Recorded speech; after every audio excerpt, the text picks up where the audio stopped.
What's up, everybody? Jimmy Davis here, host of the Moderate Podcast, with new episodes on every Sunday at themoderatepodcast.com. Go there to subscribe to our podcast today. In today's video, I'm going to do another By the Numbers segment, and this one's going to be the September election edition, focusing on the presidential election and where we are as of right now in terms of the presidential race. So I'm going to use 270 to win for this demonstration. And so as you can see, this is where we're going to start. We're going to start with the 2016 electoral map. And so a couple of things about this. First of all, obviously, we recall that Donald Trump did win with 306 electoral votes. And you see here, Maine, it has this kind of, bar color here. Maine and Nebraska, as you can see here, split votes. They basically give an electoral vote by each congressional district, and they also then have a statewide contest for their two senatorial state or senatorial electoral votes. So that's how they get to their totals. So it's a little bit different in those two states. Other states used to do it this way, but Nebraska and Maine are the only two that remain doing that. So now we're going to switch to the consensus map according to 270 to win as of September 9th. And so as you can see, any shade of red is Donald Trump, any shade of blue is Joe Biden, and brown indicates a toss-up. And those colors are indicated right here. Now, one thing that you'll notice right away is that Wisconsin, Michigan, and Pennsylvania are leaning towards the Democrats at this point. However, I would argue, and I don't know what happened right there. That was kind of weird. Let's go ahead and refresh our browser here. Okay, so I believe here we go. We're back. And so now, again, we have Wisconsin, Michigan, and Pennsylvania leaning towards the Democrats. And I don't know if I'm necessarily convinced that that's going to be the case. So we're going to go ahead, and right now, as this map stands, Joe Biden already wins. Now you see all the states that are brown right now were states that were won by Donald Trump. Even this congressional seat in Maine was won by Donald Trump, as was the toss-up in Nebraska. So we're going to go ahead and unshade. We're going to put the Pennsylvania, Michigan, and Wisconsin back in the toss-up column. Now, looking at Minnesota, that's another interesting one. Minnesota was not thought to be in the running to be a toss-up state.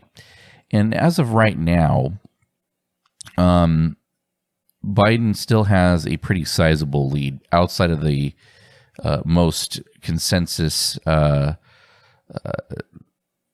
the polls, outside of the margin of error of most polls. So we're going to go ahead and keep Minnesota with the Democrats, and that was a state that was won by Hillary Clinton. And so we're going to keep it that way. So now we have all these toss-up states, and now all of a sudden you've got a race. So neither one has enough electoral votes to win. So let's look at what that would happen. So we can look at all the winning combinations. And as you can see, one of the interesting things is with all these toss-ups, there are 9 possibilities of a tie. So we're going to go ahead and view all of these combinations. And so the cool thing about 270 to win, and anybody can go on their website and do this, is to actually, you get this map here, and then you can see, if I click on it and I switch one of those states, so let's say we put Florida in the column for, let's see, let's get this running here. I can't, oh, there you go. Oh, it's a little bit slow. I apologize for that. If it goes for Biden, as you can see, there's only one combination of Donald Trump winning, and that is basically winning everything else here. So that's Pennsylvania, Ohio, Georgia, Michigan, North Carolina, Arizona, Wisconsin, and Maine District 2. Now, obviously, he won all of those things last time, so he could win the White House without winning Florida, but he'd have to win every other toss-up seat that there is. If we put that in the red combination, all of a sudden it becomes a little bit more of a straight path for Donald Trump. You see, there's a number of things that he could win in order to prevail. So Florida is going to be an important one, but we know that if Florida and Arizona flip, it's all over. Joe Biden wins. Let's look at the possibilities of ties. We're going to turn these back to toss-ups. You have these 5 combinations of ties, and you can see, or actually 9 combinations of ties. You can see that there's definitely plenty of ways that this can break out in order for there to be a 269 to 269 tie. And that is I would argue, a nightmare scenario for the country, simply because that's just going to sow more chaos in an already chaotic presidential race.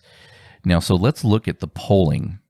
I'm going to use Real Clear Politics to do that, and the aggregation once again. And I'm going to look at these different toss-up states. And as I wait for that to load in my browser, so let's look at where we are today versus where we were 4 years ago, and then the actual results. So Wisconsin, we'll start with Wisconsin. 4 years ago today, Hillary Clinton had a 4-point lead in the polls in Wisconsin. Trump ended up winning Wisconsin by less than 1%, 0.7% to be exact. And so Biden is up 6.3 in Wisconsin right now, which is a little bit surprising. I had actually thought that with all the stuff that was happening in Kenosha, that might actually be a detriment to Donald or to Joe Biden, and actually would have helped Donald Trump. But I guess I was wrong in that case. So it looks like now Joe Biden has a bigger lead. So I would say, since he's a 2.3% bigger lead, I'm going to go ahead and give Wisconsin to Joe Biden. So now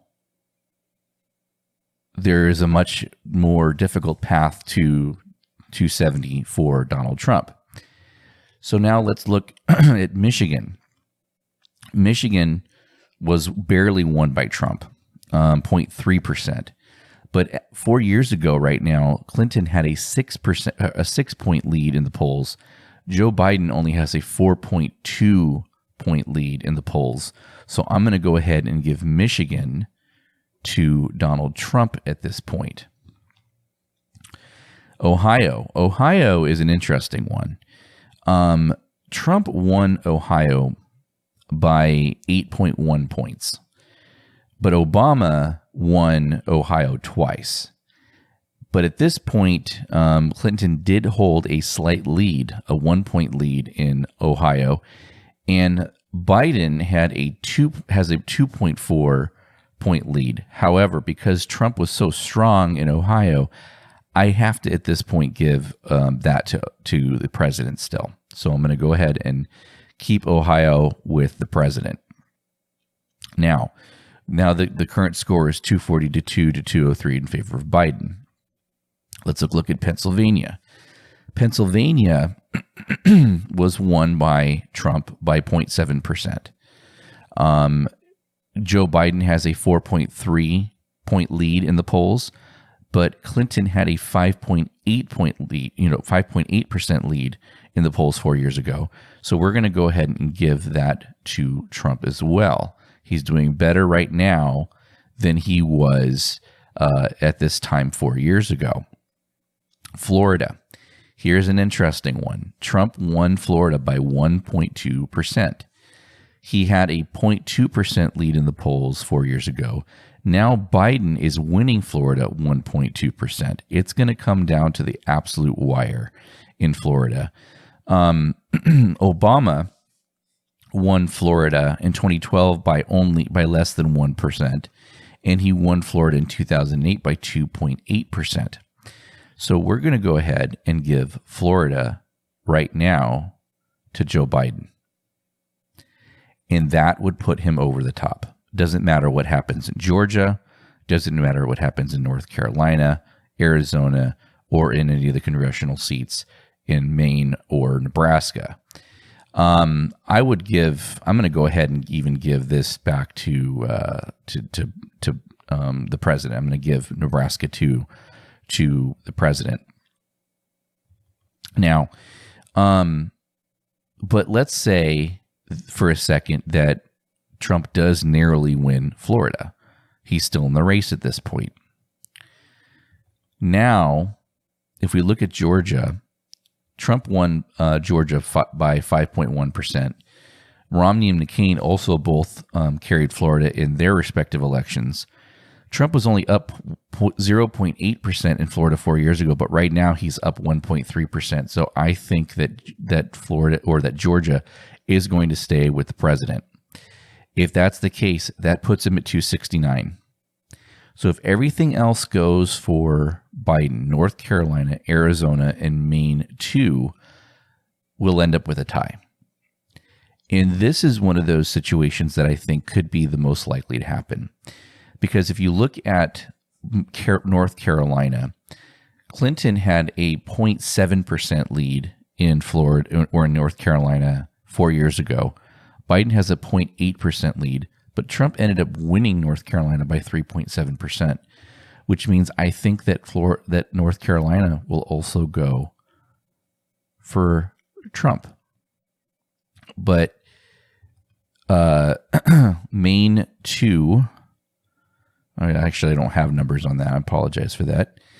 Arizona is an interesting one because Arizona, Biden is up 4.8% as of this time 4 years ago. Trump had a 2.2% lead, so that's a pretty big swing in Arizona. So Arizona, I believe, could flip. It could go to Biden, but it really doesn't matter that much. Simply because if Florida flips and Arizona flips, that's it. Game over. Because we could put Wisconsin back in the Republican column. He's already got 272 electoral votes. But the vote in Florida, I think, is going to be even closer than Arizona. I think that that Biden can win Arizona and make it not that close.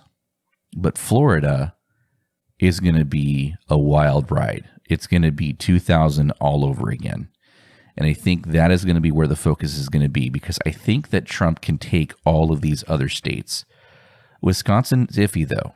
I think even Wisconsin would be a little bit tough for Trump.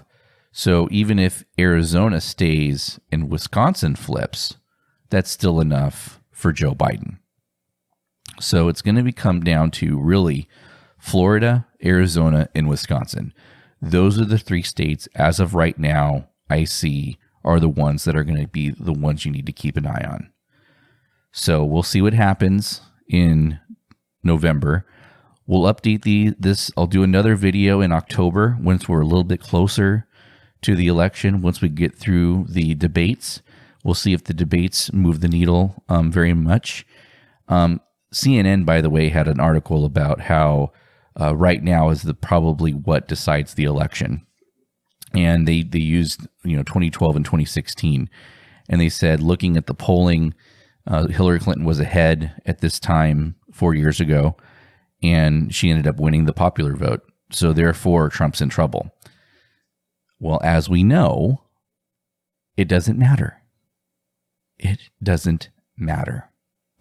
So they really don't. It doesn't seem like they've learned anything in the last 4 years in terms of how this all works. But as of right now, my prediction is this election is going to come down to Florida, Arizona, and Wisconsin. Those are the 3 states. And if Joe Biden flips any of those two of those 3 states, he's got it. The only thing is if Trump holds on to Florida, then Joe Biden's got a lot more work to do, because you could flip Arizona blue, and it's still going to be a win for Donald Trump. So Joe Biden needs to win Florida in any combination of Arizona and Wisconsin. That will put him over the top. That's where the focus is going to be come November 3rd, I predict. So it's going to be a wild ride, and we'll see what happens. So thank you for joining me on this special, this By the Numbers special. Please visit our website at themoderatepodcast.com. You can get access to our podcast. You can get access to our blog and our merch store. And so hopefully you'll check all that stuff out and join us for a new episode of the Moderate Podcast coming this Sunday. So we'll talk to you then. Until that time, please, everybody, stay safe and keep it real.